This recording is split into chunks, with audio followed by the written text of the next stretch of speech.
Tudo da Canção Nova em um só lugar. Canção Nova Play. O Senhor esteja convosco. Ele está no meio de nós. Proclamação do Evangelho de Nosso Senhor Jesus Cristo segundo Lucas. Glória a vós, Senhor. Naquele tempo, enquanto Jesus e seus discípulos caminhavam, alguém na estrada disse a Jesus: Eu te seguirei para onde quer que fores.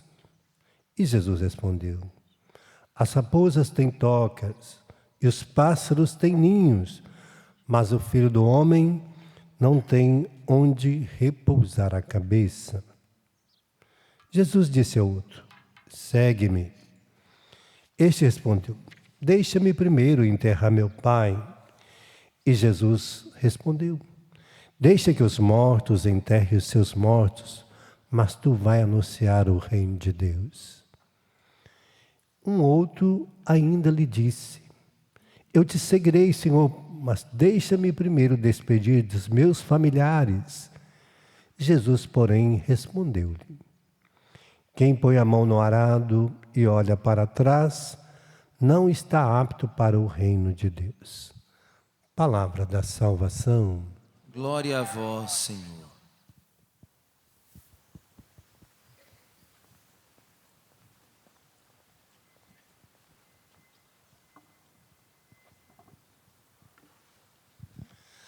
O seguimento de Jesus não é muito fácil, né?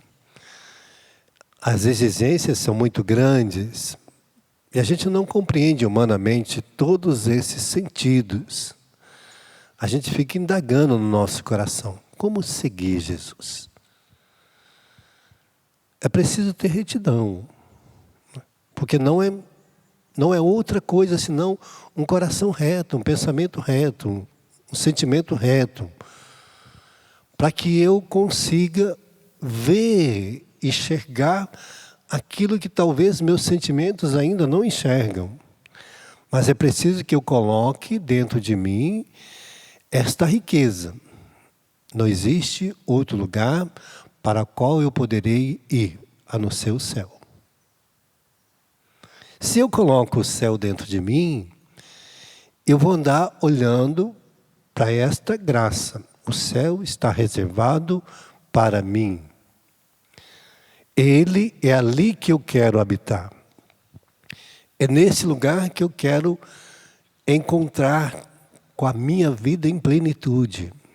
Enquanto caminheiro neste mundo, todas as coisas poderão estar batendo à minha porta e dificultando o meu caminho, até mesmo tentando me impedir. Então, muitas situações virão, né? Por isso Jesus está dizendo para cada um daqueles que não é fácil.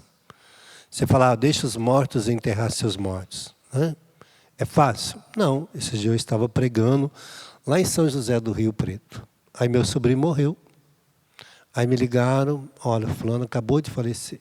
Eu estava lá pregando. Não tem como você voltar. Não tem como você largar aquelas pessoas lá e falar: agora vocês ficam aí porque eu vou lá enterrar meu sobrinho. Não. Aí você tem que resignar a vontade de Deus, que você está ali. Tem uma multidão ali junto com você. E aí você liga, fala: olha, eu não vou poder ir, mas peça a outro padre aí da paróquia que faça isso. Você se resigna a isso, né? Você tem que deixar que o outro faça no seu lugar outra pessoa. E você não pode ir. Porque você tem um compromisso com Deus de anunciar o Evangelho ali e não pode voltar atrás. Você gostaria de estar com seus familiares? Sim.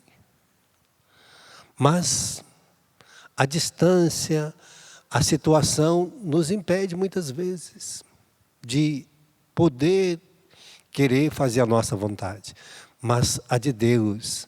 E ali você reza, celebra para aquela alma, para aquela pessoa. Faz tudo que é necessário, porque a graça de Deus vai atingi-lo tanto eu lá perto como eu longe. Então, a minha confiança é que a mesma riqueza que eu faria ali para ele, de celebrar, de rezar, de entregar a sua alma a Deus, lá onde eu estava, eu faria do mesmo jeito. Não é uma forma presencial, mas uma forma presencial e espiritual. Não é humana, mas é divina. E eu compreender isso não é fácil. É fácil para a minha família compreender. Não é fácil. O outro vai achar que você talvez não quisesse ir. O outro pode pensar outras coisas, mas no seu coração, a sua obrigação para com Deus, às vezes, é muito maior. Por isso que quando vai casar, vai deixar o pai e a mãe para unir uma esposa. Deixar não é fácil. Você largar a sua casinha, a sua comidinha, a roupinha lavada que a sua mãe faz, né? Para você unir uma pessoa que talvez não vai lavar a roupa do jeito que você quer, não vai fazer a comidinha do jeito que você quer, não é? Ou você vai estar com uma pessoa também e que não é como lá na sua casa que você dormia sozinho, né? Sozinha, que você tinha a sua comidinha lá também pronta da sua mãe, a roupinha lavada da sua mãe, tudo já prontinho, você chegava em casa, não precisava fazer comida, né?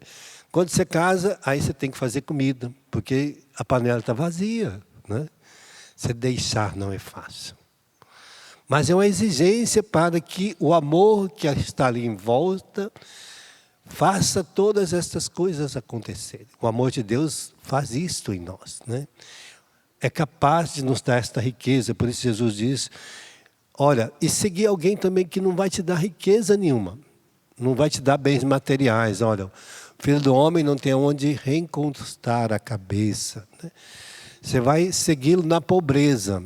Você seguir alguém pobre que não vai te oferecer nenhum bem material, nenhuma riqueza, nenhum poder, nada é seu, tudo é dele.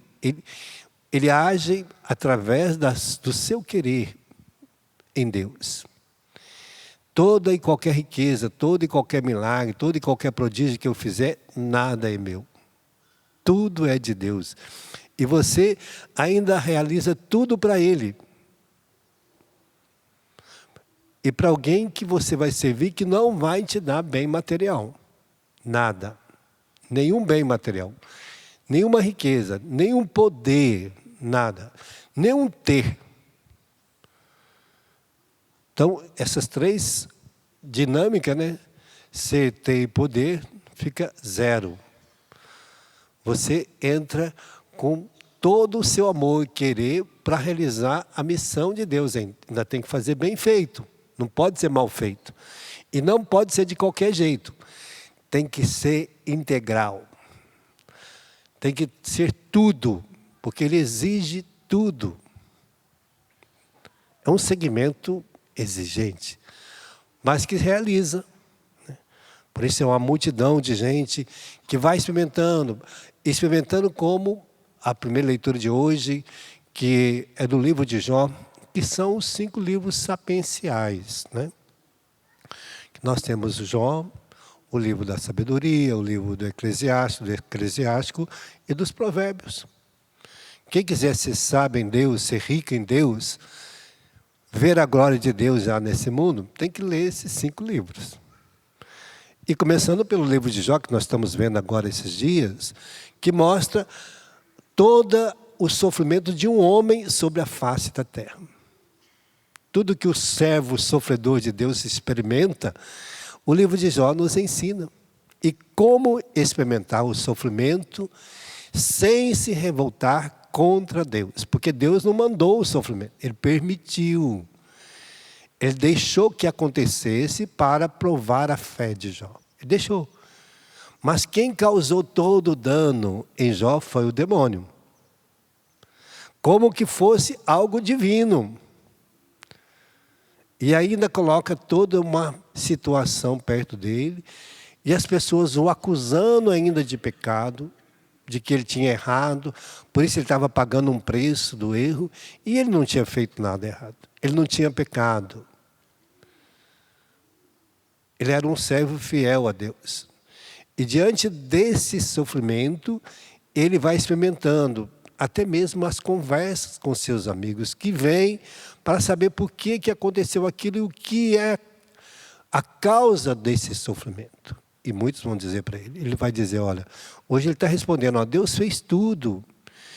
Qualquer argumento que eu usasse com relação ao meu sofrimento, eu jamais poderia compreender, porque Deus fez todas as coisas tão perfeitas, tão maravilhosas, as estrelas, os astros, tudo que Deus fez, a terra, todas as coisas que nós temos é tão perfeita, tão harmoniosa, tão rica, que qualquer argumento humano perante Deus, ele se desfaz. Qualquer argumento humano perante um sofrimento, ele se desfaz porque a gente não compreende, a gente não tem respostas para todo o sofrimento que existe na face da terra. Por mais que nós argumentássemos as misérias, doenças, tudo que acontece, querendo desfigurar o amor de Deus, a graça de Deus, a riqueza de Deus ainda é maior. As belezas de Deus no mundo ainda é maior do que todas as desgraças que já aconteceram. Todo o sofrimento que já aconteceu. Até mesmo a morte de Cristo é incompreendida por nós. Por que foi necessário? É até incompreendido. A morte desses mártires de hoje, como que a gente vai entender? Como nós vamos compreender uma pessoa que está lá celebrando? Ele não estava fazendo outra coisa, a não ser anunciar, ensinar aquelas pessoas a viver o amor de Deus no seu coração, e de repente entra um grupo de pessoas e te mata. Como compreender isso? Como compreender que o Estado Islâmico, aquelas milhares de pessoas que morreram foram mártires, né? Como compreender isso? Como que uma pessoa se revolta e vai lá e mata o irmão por causa de um ideal pessoal que criou dentro de si? Como compreender essas coisas? Parece humanamente incompreensível a gente entender o martírio de alguém, mas ele é muito comum, acontece muitas vezes, né? Até mesmo a gente fazer um martírio de nós mesmos, em situações da gente se conter e se converter, mudar de vida, dar uma guinada de 360 graus, olha, bebia, xingava, reclamava, era um homem devasso, mentiroso, e de repente virou um homem de Deus. Ninguém compreende. Alguém entende isso? Como? O que aconteceu? Essa pessoa era tão difícil, tornou uma pessoa tão maravilhosa, né? Eu sempre conto a história de um homem que eu conheci que era assim. Ele xingava, falava todo tipo de palavrão. Era aquela pessoa assim, detestada, né? Porque todo mundo brincava com ele e ele xingava todo tipo de palavrão. E aí um dia ele foi na igreja para brigar com Jesus, porque o último que faltava para brigar na cidade. E aí Jesus mandava ele sorrir, ele saiu da igreja. E quando eu conheci ele andava sorrindo, né? Era um homem sorriso mesmo. Uma pessoa muito alegre, muito amorosa.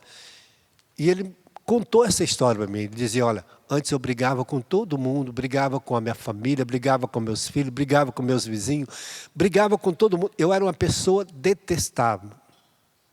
E eu detestava todo mundo, porque eu achava que todo mundo só me fazia mal. Eu só vou compreender a partir de Jesus. Quando eu olhei Jesus crucificado, e ali naquele momento eu olhava para aquele homem todo, porque estava todo desfigurado, aquele Jesus lá na minha cidade. Ele olhava e ele compreendia, ele falou, como que eu só posso compreender porque Jesus se desfigurou por causa do amor. E ele só compreendeu esta riqueza depois no coração. Ele falou, se Jesus foi capaz de fazer tudo isso por amor a mim, imagina, eu não fiz nada por amor a ninguém ainda. Eu só fiz por causa do meu orgulho, do meu querer. Sofri até agora porque eu xingo, porque eu brigo, que eu faço mal às coisas mal feitas e que eu não sou uma pessoa tratável, né? Então, o martírio dele foi no coração. Morrer para os seus pecados, para as suas misérias, né? E se transformar num homem novo, um homem que sorria, que andava alegre. Antes de xingar, brigar, falar todo tipo de palavrão, agora uma pessoa que anda sorrindo. Qual que é mais fácil? Lógico que é o que está sorrindo. Quem não quer, né? Quem não quer uma pessoa assim do seu lado? Qualquer um de nós queremos, né? E tenho certeza que cada um de nós também gostaríamos de se martirizar nessa situação, né? Morrer para as nossas fraquezas, para tornar uma pessoa nova. Não é fácil, mas Deus nos dá a graça. Por isso Ele está dizendo, se você não colocar o objetivo no seu coração de ver o céu, de morar no céu, de entrar no céu, nós vamos ficar patinando na nossa fé. Nós vamos ficar, cada dia, às vezes, passando por situações até tristes, mas patinando, escorregando, caindo, porque ainda não colocamos o reino de Deus dentro de nós. Ainda está um pouquinho distante. Parece que está de fora ainda. A gente ainda não está vivendo. Porque se a gente viver o reino de Deus, essas coisas de fora não vai tirar a alegria do nosso coração. Tem a morte de alguém que a gente tem que deixar às vezes, o morto enterrar, não é que a gente vai se negligenciar, mas tem hora que a gente vai poder fazer, porque a gente tem outras obrigações, tem outra situação mais importante, o reino de Deus. Outra hora nós vamos deixar o nosso arado para trás, nossas coisas, a lembrança do passado para trás e construir uma vida nova, como esse homem fez. Começar uma vida nova em Deus, né? Quem olha para o passado vive de passado, não se realiza. Então vamos pedir essa graça hoje, né? E os bens não é o mais importante. Às vezes ele é necessário para a gente viver bem. Mas se a gente não tem, a gente vive também. Tem muita gente que vive na roça, vive com o necessário, vive as mesmas riquezas nossas nesse mundo, né? Tem tudo lá, porque ele planta tudo e colhe tudo. Tem gente que tem tudo na roça, que planta tudo e colhe tudo.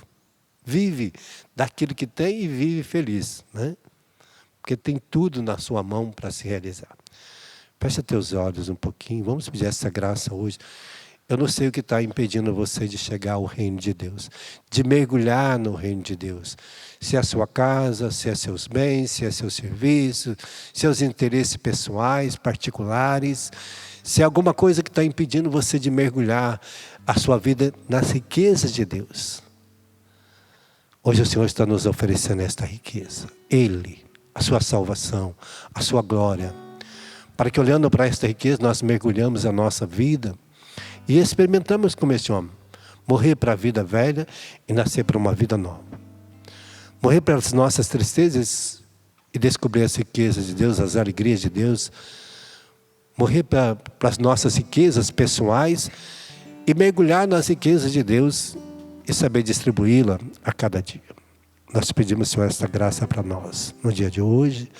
Dai-nos essa sabedoria para que assim nós possamos, como essa família, como os mártires de hoje, André, Ambrósio, Francisco e os companheiros, preferiram o reino de Deus e a sua glória. Tudo da Canção Nova em um só lugar. Canção Nova Play.